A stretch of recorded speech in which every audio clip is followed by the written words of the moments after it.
આજે સમગ્ર ભારતમાં રામમય માહોલ છે, રામનો ઉત્સવ છે, ત્યારે દેડિયાપાડામાં પણ સૌથી મોટા ખુશીના સમાચાર આવ્યા છે।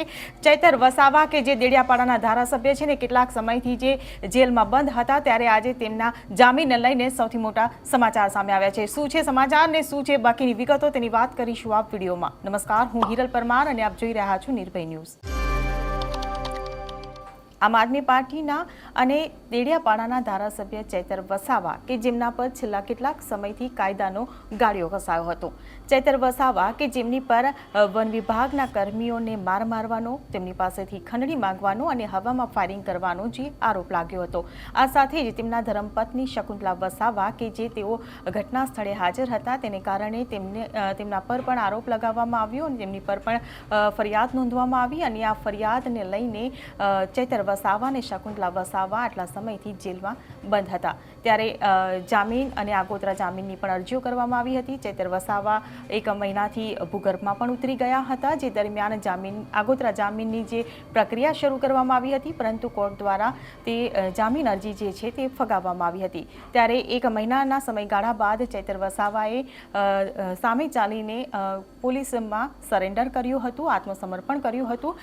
ત્યારબાદ તેમને કોર્ટમાં જામીન અરજી પણ કરી હતી, જો કે જામીન અરજી ફગાવવામાં આવી હતી એવા કારણોસર કે પોલીસને અત્યાર સુધી આ ઘટનાને લઈને જે હવામાં ફાયરિંગ કરવાનો ચૈતર વસાવા પર આરોપ હતો તે બંદૂક હજી સુધી મળી નથી, જેના કારણે ચાર્જશીટ ફાઇલ નહોતી કરવામાં આવી, જેના કારણે ચૈતર વસાવાના જામીન પણ કોર્ટે નામંજૂર કર્યા હતા। ત્યારે આજરોજ સમાચાર મળી રહ્યા છે કે ચૈતર વસાવાના જે જામીન છે તે રાજપીપળા કોર્ટ દ્વારા મંજૂર કરવામાં આવ્યા છે, પરંતુ આ જે જામીન આપવામાં આવ્યા છે તે જામીન શરતી જામીન છે। શરત મૂકવામાં આવી છે કે ચૈતર વસાવા ભરૂચ જિલ્લાની હદમાં પગ નહીં મૂકી શકે।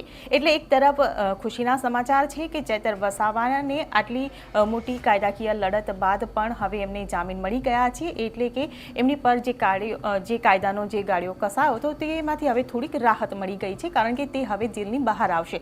પરંતુ ચૈતર વસાવાની મુશ્કેલીમાં હજુ પણ વધારો છે, કારણ કે એક તરફ લોકસભા ચૂંટણી પણ નજીક આવી રહી છે, ચૂંટણીનો પ્રચાર પણ કરવાનો છે, કારણ કે લોકસભા ભરૂચ સીટ માટે ચૈતર વસાવાના નામની જાહેરાત પણ થઈ ચૂકી છે। હવે ચૂંટણી પ્રચાર કરવો હોય ચૈતર વસાવાને તો તેના માટે ચૈતર વસાવાને ભરૂચ જિલ્લામાં ઘરે ઘરે જવું પડે, દરેક જિલ્લામાં જવું પડે, દરેક ગામે ગામ જવું પડશે, પરંતુ તેઓ આ પ્રચાર નહીં કરી શકે, કારણ કે શરતી જામીન મળ્યા છે ને શરત પ્રમાણે ભરૂચ જિલ્લાની હદમાં તેઓ પગ નહીં મૂકી શકે।